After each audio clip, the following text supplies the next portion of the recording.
est à l'espace La Fontaine, dans le parc La Fontaine, à jouer à 55 icônes avec des participants de toutes sortes. Il y a beaucoup de touristes. Il y a des gens qui viennent de France, d'Angleterre, Maroc, des Allemands.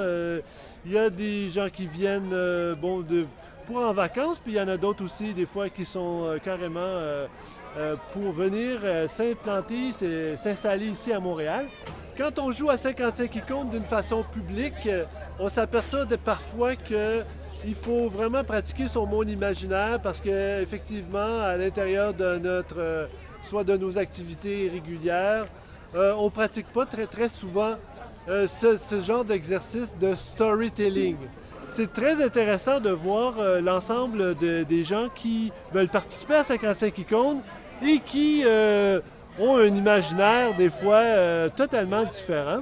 L'ensemble de l'exercice qui est proposé dans un lieu public, c'est effectivement de conter des histoires à partir d'images abstraites et à partir de là, parce qu'il y en a plusieurs qui nous posent la question, l'objectif principal, c'est de faciliter la discussion sur toutes sortes de sujets. Il y a plusieurs personnes qui prennent l'occasion, à l'intérieur même de leur histoire, de débuter des conversations sur l'environnement, sur la politique, parfois même sur les relations, la prochaine danse. On peut parler de la maladie d'Alzheimer, la perte de cognition.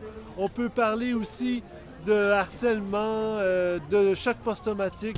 Bref, tous les genres de sujets possibles et impossibles débutent constamment par une petite histoire.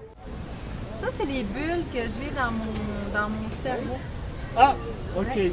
Alors là, tu fais une histoire avec ça, il était une fois, puis là, les bulles dans le cerveau, tu Il es dans était ton une fois une histoire vraie d'une chirurgie de décollement de la rétine où ils m'ont mis du silicone dans l'œil pour que l'huile de silicone recolle ma rétine par effet c'est ça. Et puis finalement, ça n'a jamais fonctionné. Donc, ils ont retiré le silicone de mon œil gauche. Et il y a des bulles à tous les jours qui flottent dans mon œil. Et c'est vrai ce que je vous raconte. À tous les jours, il y a des bulles qui font ça comme ça dans mon œil gauche. C'est du silicone qui reste. Parce qu'ils ont aussi mis du gaz dans mon œil. Donc, ça n'a pas marché non plus. La rétine, elle n'a pas recollé ni avec le gaz, ni avec le silicone. Donc, il y a du silicone dans du gaz qui flotte dans mon œil. Là, la fin de l'histoire, c'est quoi? Y a-t-il une fin intéressante? La fin de l'histoire, c'est que avoir des bulles au cerveau, c'est vraiment économique parce que j'ai pas besoin d'aller chez la SAQ pour m'acheter des spiritueux. Je t'ai fait remarquer que t'as plein de petites bulles sur toi aussi! Hein, gars, c'est drôle, hein? Je m'appelle Picotty! Ben oui, c'est ça! Et souvent, la petite histoire est faite de métaphores. Alors, on voit dans l'image un loup qui est dans un coin, qui parle pas beaucoup, mais qui aimerait rencontrer des amis.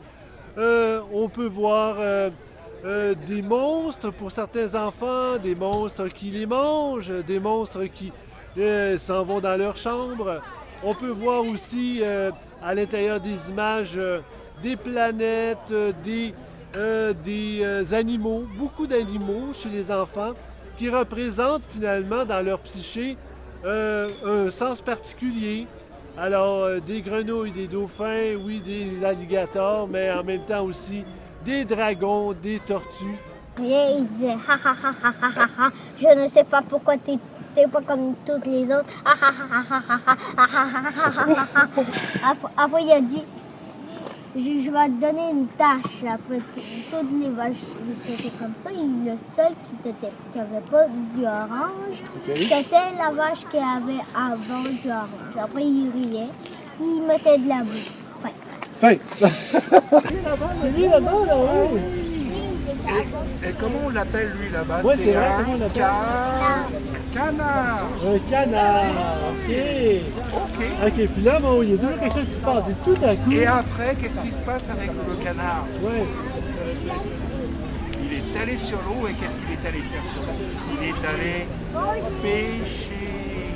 Oui, c'est vrai.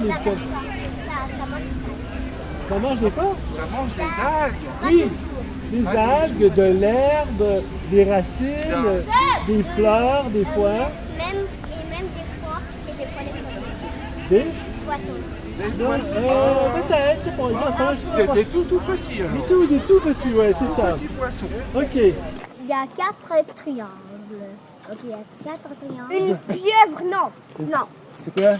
Une bébête. Une bébite, et là, c'est quoi ça? Ça, c'est 4 triangles. Ça fait 4 triangles puis une bébite. On fait ça une histoire Ça avec fait ça? un sablier. Non, mais regarde, c'est lui qui décide, puis toi, tu un décides. sablier, ça se voit. On va souvent avec la technologie sur YouTube, sur Google, on va voir des vidéos. Et c'est l'imaginaire, si on peut dire, déjà formaté que l'on enregistre.